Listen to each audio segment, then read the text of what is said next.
Dear aspirants, welcome to exams meet academy. So நம்ம current affairs ரெகுலராக போட்டுட்டு இருந்தோம்.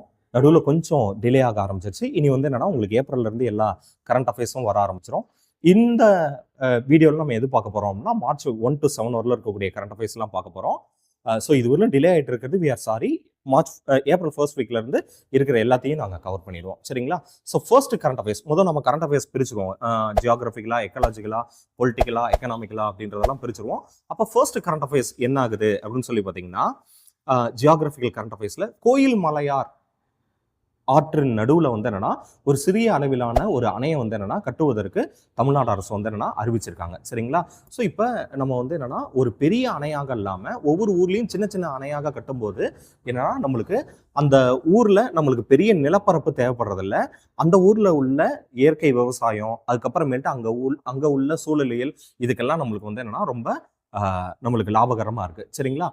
சரி, அது மட்டும் இல்லாமல் வந்து என்னன்னா இந்த சின்ன சின்ன அணையில் அங்கேயே நம்ம மின்சாரத்தை எடுக்கிறனால அதை நீண்ட தூரத்துக்கு கடத்தி கொண்டு போனாதான் மின்சார இழப்பு ஏற்படும். இப்போ இந்த மாதிரியான சின்ன சின்ன ஒரு பவர் ஸ்டேஷன்ஸ்லாம் வச்சுருந்தோம்னா நம்ம அந்த டிரான்ஸ்மிஷன் லாஸ்ன்னு சொல்லுவோம், அதையும் நம்ம கம்மி பண்ணலாம். ஸோ இதுக்காகலாம் அரசு என்ன யோசிக்குது அப்படின்னா, கூடுமான அளவுக்கு எங்கெங்கெல்லாம் பொருந்துதோ அங்கே சின்ன சின்ன அணைகளையும் ஏற்படுத்தணும் அப்படின்னு சொல்லிட்டு அரசு 2021 வந்து என்னன்னா அறிவிச்சிருந்துச்சு தமிழ்நாடு அரசு. ஸோ அதன்படி வந்து என்னன்னா இன்னைக்கு கோயில் மலையார் ஆற்றை தடுத்து வந்து என்னன்னா ஒரு சிறிய அளவிலான ஒரு அணையை வந்து கட்டுறதுக்கு திட்டமிட்டிருக்கு. பொதுவாக ஒரு அணையை வந்து நம்ம எப்படி சிறிய அணை, நடுத்தர அணை மற்றும் ஒரு பெரிய அணை அப்படின்னு சொல்லிட்டு நம்ம எப்படி ஃபிக்ஸ் பண்றோம் அப்படின்னு சொல்லி பார்த்தீங்கன்னா, ஒரு சிறிய அணை அப்படின்றது வந்து பார்த்தீங்கன்னா 0 to 5 மீட்டர் உயரம் உள்ளது ஒரு சிறிய அணை. அதுவே வந்து பார்த்தீங்கன்னா 5 மீட்டர்ல இருந்து 15 மீட்டர் நடுப்பட்ட ஒரு உயரத்தில் இருக்கிறத வந்து என்னன்னா நம்ம நடுத்தர அணை அப்படின்னு சொல்லுவோம். அதே போல வந்து என்னன்னா 15 மீட்டருக்கு மேல உயரமா இருக்கக்கூடியதை வந்து என்னன்னா நம்ம பெரிய அணைன்னு சொல்லுவோம். ஏன்னா அந்த அணையினுடைய உயரம் தான் எவ்வளோ தண்ணி கொள்ளளவை நம்ம ஸ்டோர் பண்றோன்றதை நிர்ணயிக்கும். சரிங்களா? ஸோ அதனால இதுதான் சிறிய, நடுத்தர மற்றும் உயரமான அணைகளை பிரிக்கிறதுக்கான ஒரு அளவுகோல். சரிங்களா? ரெண்டாவது கரண்ட் அஃபேர்ஸ் என்ன அப்படின்னா, தமிழ்நாட்டினுடைய ஃபர்ஸ்ட் டார்க் ஸ்கை பார்க் அப்படின்னு சொல்லுவாங்க. சரிங்களா? ஸோ தமிழ்நாட்டினுடைய முதல்ல ஒரு இருண்ட வானியல் பூங்கா வந்து எங்கே அமைக்கிறாங்க அப்படின்னு சொல்லி பார்த்தீங்கன்னா கொல்லிமலையில் அமைச்சிருக்காங்க. சரிங்களா? இதன் மூலமாக என்னன்னா நீங்கள் வந்து இரவு வானத்தில் அங்கே இருக்கக்கூடிய நட்சத்திரத்தை எல்லாத்தையுமே பார்க்கலாம். சரிங்களா? நான் சொல்கிற ஒரு இதை வந்து நீங்கள் யூடியூப்பில் கூட சர்ச் பண்ணி பாருங்கள். NIEU அப்படின்னு சொல்லுவாங்க, நியூ ஐலாண்ட் அப்படின்னு சொல்லுவாங்க. சரிங்களா? அதுதான் உலகத்தினுடைய முதல் டார்க் ஸ்கை சாங்சுரி அப்படின்னு சொல்லுவாங்க. சரிங்களா? அதாவது அந்த தீவுலேருந்து நீங்கள் வானத்தை பார்த்தீங்கன்னா ஒட்டுமொத்த சூரிய குடும்பத்தில் இருக்கக்கூடிய எல்லா நட்சத்திரங்களும் தெரியும். நீங்கள் கூகுளில் போட்டிங்க அப்படின்னாலே தெரியும். இப்போ ஒவ்வொரு இடங்கள்லையும் என்ன பண்ணிருக்காங்க அப்படின்னா இந்த மாதிரியான ஸ்கை பார்க்ஸ் எல்லாத்தையும் ஏற்படுத்துகிறாங்க. அந்த மாதிரி கொல்லிமலையில் ஏற்படுத்தப்பட்டது தான் வந்து என்னன்னா முதல் டார்க் ஸ்கை பார்க். சரிங்களா?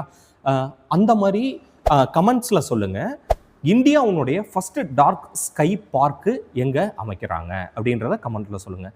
India's first dark sky park எங்கே இருக்காங்க? இது நம்ம பார்க்குறது வந்து பார்த்திங்கன்னா தமிழ்நாட்டில் பார்க்குறோம். ஏன்னா இந்த இடங்களில் வந்து பார்த்திங்கன்னா லைட் பொல்யூஷன், ஒளி மாசு குறைவாக இருக்கிறதுனால நம்ம வந்து என்னென்னா வானத்தில் இருக்கக்கூடிய நட்சத்திரங்களை ரொம்ப தெளிவாக பார்க்க முடியும். ஸோ சுற்றுலா பயணிகளுக்கு ஆஸ்ட்ரோ டூரிசம் அப்படின்னு சொல்கிறாங்க, வானியல் சுற்றுலா அப்படின்னு சொல்லுவாங்க, மற்றும் சயின்டிஃபிக் டூரிசம், விஞ்ஞான சுற்றுலா அப்படிம்பாங்க. நீங்கள் சும்மா போகிற போக்கில் வந்து என்னென்னா நம்ம வந்து இயற்கையை பார்க்குறதோடு இல்லாமல் அது ஒரு அறிவியல் பூர்வமான சுற்றுலாவாகவும் இருக்கணும் அப்படின்ற தீமில் அமையறதான் வந்து பார்த்திங்கன்னா இந்த டார்க் ஸ்கை பார்க். அந்த மாதிரி இந்தியாவுடைய ஃபர்ஸ்ட் டார்க் ஸ்கை பார்க்கு எதுன்ற கமெண்ட்டில் சொல்லுங்கள். அதே போல் இந்தியாவுடைய ஃபர்ஸ்ட் டார்க் ஸ்கை சாங்சுரி எது அப்படின்றதையும் சொல்லுங்கள். சரிங்களா? இதையெல்லாம் சொல்லுங்கள். உங்களுக்கு தேவைப்பட்டுச்சு அப்படின்னா டார்க் ஸ்கை பார்க்குக்கும் டார்க் ஸ்கை சாங்சுரிக்கும் என்ன டிஃப்ரென்ஸ்ன்றதெல்லாம் கூட நாங்கள் சொல்கிறோம். ஆனால் அது உங்களுக்கு வேணும்னா கமெண்ட்ஸில் சொல்லுங்கள். சரிங்களா? அடுத்தது மூன்றாவது கரண்ட் அஃபேர்ஸ் என்ன அப்படின்னு சொல்லி பார்த்தீங்கன்னா, இந்தியாவுடைய ஃபர்ஸ்ட் ரிவரைன் லைட் ஹவுசஸ். சரிங்களா? இதுக்கு முன்னால் வந்து பார்த்தீங்கன்னா இந்த கலங்கரை விளக்கம் அப்படின்றது கடற்கரையில் இருக்கக்கூடிய துறைமுகங்களில் மட்டும்தான் இருக்கும். ஆனால் முதல்ல ஆற்றினுடைய பாதையிலே வந்து என்னன்னா இந்த கலங்கரை விளக்கத்தை வந்து என்னன்னா ஏற்படுத்துகிறாங்க. சரிங்களா? எங்கே ஏற்படுத்துகிறாங்க அப்படின்னு சொல்லி பார்த்தீங்கன்னா அசாமில் பிரம்மபுத்திராவில் ஏற்படுத்துகிறாங்க. சரிங்களா? அதாவது நம்மளுக்கு ஹைவே இருக்கிற மாதிரியே நேஷ்னல் வாட்டர்வேஸ் இருக்குது. சரிங்களா?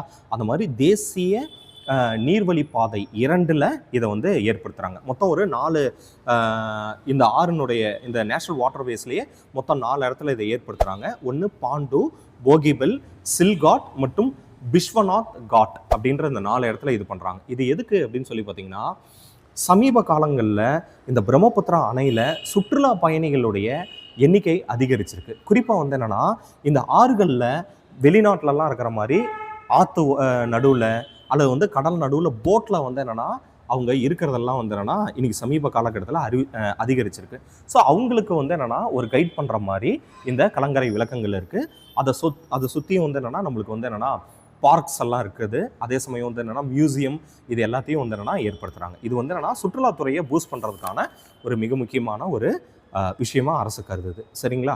அடுத்தது என்ன அப்படின்னு சொல்லி பார்த்தீங்கன்னா, ocean thermal energy conversion project அப்படின்னு சொல்லுவாங்க. சரிங்களா? கடல் வெப்ப ஆற்றல் மாற்ற திட்டம் அப்படின்னு சொல்லுவாங்க. சரிங்களா?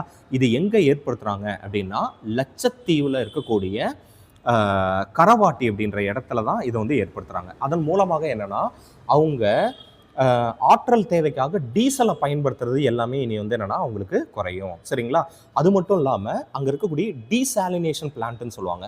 உப்பு நீரை நன்னீராக்கக்கூடிய திட்டங்களுக்கு அங்கே இருக்கக்கூடிய அந்த பிளான்ட் இருக்கு இல்லைங்களா, அந்த தொழிற்சாலைகள், அதுக்கெல்லாம் வந்து என்னென்னா நிறைய மின்சாரம் தேவைப்படுது. ஸோ அதுக்கு வந்து என்னென்னா இயற்கையான புதுப்பிக்கக்கூடிய ஆற்றலில் வந்து என்னென்னா இந்த ஓஷன் தெர்மல் எனர்ஜி கன்வர்ஷன் ப்ராஜெக்டை வந்து என்னென்னா ஏற்படுத்தியிருக்காங்க. சரிங்களா? இதை யார் ஏற்படுத்தினாங்க அப்படின்னா NIOT. இது ஒரு தான் வந்து என்னென்னா TNPSல கேட்டிருக்காங்க. NIOT எங்கே அமைஞ்சிருக்கு அப்படின்னு சொல்லி கேட்டிருக்காங்க. அதை கமெண்ட்ஸில் சொல்லுங்கள். அது கரெக்டாக இருந்துச்சுன்னா நாங்கள் சரின்றோம், இல்லைன்னா நாங்களும் அதுக்கு வந்து என்னென்னா ஆன்சர் சொல்கிறோம். NIOT. சரிங்களா? இன்னொன்று இந்த OTEC ப்ராஜெக்ட் இருக்கு இல்லையா, இது வேர்ல்டுலேயே வந்து என்னென்னா நம்ம தான் ஃபஸ்ட்டு ப்ராஜெக்ட். இது ஒரு ஐலாண்டில் நம்ம இம்ப்ளிமெண்ட் பண்ணதில் வேர்ல்டுலேயே இதுதான் நம்மளது ஃபர்ஸ்ட்டு ப்ராஜெக்ட். சரிங்களா? ஓகே. ஸோ இதுதான் வந்து என்னென்னா நம்மளுக்கு ஜியாகிரபிக்கல் கரண்ட் அஃபேர்ஸு. அடுத்ததாக நம்ம வந்து என்னென்னா என்விரான்மெண்ட் அண்டு எக்காலஜிக்கல் கரண்ட் அஃபேர்ஸை பார்க்க போகிறோம். சரிங்களா? ஸோ அதன்படி வந்து என்னென்னா நம்ம ஒவ்வொரு மார்ச் 3ஆம் தேதியும் வேர்ல்டு வைல்ட் லைஃப் டேவை வந்து கொண்டாடுறோம். சரிங்களா? உலக வனவிலங்கு நாளை வந்து கொண்டாடுறோம். சரிங்களா? இது எதுக்காக வந்து இந்த மார்ச் 3 வந்து நம்ம கொண்டாடுறோம் அப்படின்னு சொல்லி பார்த்தீங்கன்னா, சைட்ஸ் அப்படின்னு சொல்லுவோம். CITES அப்படின்னு சொல்லுவோம். சரிங்களா? So convention on international trade in endangered species of wild fauna and flora அப்படின்னு சொல்லுவாங்க.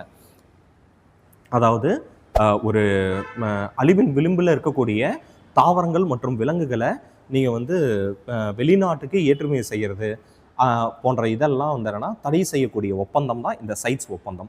இது மார்ச் 3ஆம் தேதி வந்து என்ன கையெழுத்தாச்சு. ஸோ அதை கையெழுத்து ஆனதை நம்ம வந்து வேர்ல்டு வைல்ட் லைஃப் டேவாக கொண்டாடுறோம். சரிங்களா? அடுத்ததாக ப்ராஜெக்ட் ஹனுமான் அப்படின்னு சொல்லிட்டு ஒரு திட்டம். சரிங்களா? இந்த ப்ராஜெக்ட் ஹனுமான் அப்படின்ற திட்டத்தை வந்து என்னென்னா எந்த மாநிலம் கொண்டு வந்திருக்கு அப்படின்னு சொல்லி பார்த்தீங்கன்னா, ஆந்திரா மாநிலம் கொண்டு வந்திருக்கு. இந்த திட்டம் எதற்காக அப்படின்னு சொல்லி பார்த்தீங்கன்னா, ஹியூமன் அனிமல் கான்ஃப்ளிக்ட்னு சொல்லுவாங்க. சரிங்களா? மனிதனுக்கும் மிருகத்திற்கும் இடையிலான அந்த மோதல்களை வந்து என்னென்னா கட்டுப்படுத்துறதுக்காக கொண்டு வரப்பட்டது. சரிங்களா? இல்லை என்னென்னலாம் இருக்குது அப்படின்னு சொல்லி பார்த்தீங்கன்னா, ஏஐயை பயன்படுத்தி வந்து என்னென்னா அவங்க கண்காணிப்பாங்க. ஏஐ பேஸ்டு மானிட்டரிங் எல்லாமே இருக்குது. அடுத்து வந்து பார்த்திங்கன்னா ஹனுமான் டிஜிட்டல் ஆப். இதில் வந்து என்னென்னா அவங்களுக்கு தங்களை பாதுகாக்கிறதுக்கான யாரை காண்டாக்ட் பண்ணணும் என்னன்ற அந்த ரிசோர்ஸஸ் எல்லாமே வந்து என்னென்னா ஹனுமான் ஆப்பில் வந்து என்னென்னா கொடுத்துருவாங்க. அடுத்து வந்து பார்த்திங்கன்னா ஸ்மார்ட் சர்வைலன்ஸ் என்னென்னா ஃபாரஸ்ட் டிபார்ட்மெண்ட் வந்து என்னென்னா ட்ரோனை பயன்படுத்தி எங்கெங்கே எந்தெந்த விலங்குகள் இருக்குது அப்படின்றது எல்லாத்தையும் வந்து என்னென்னா நம்மளுக்கு வந்து இன்டிமேட் பண்ணிட்டே இருப்பாங்க. ஸோ அதுதான் ப்ராஜெக்ட் ஹனுமன் அப்படின்றது. சரிங்களா?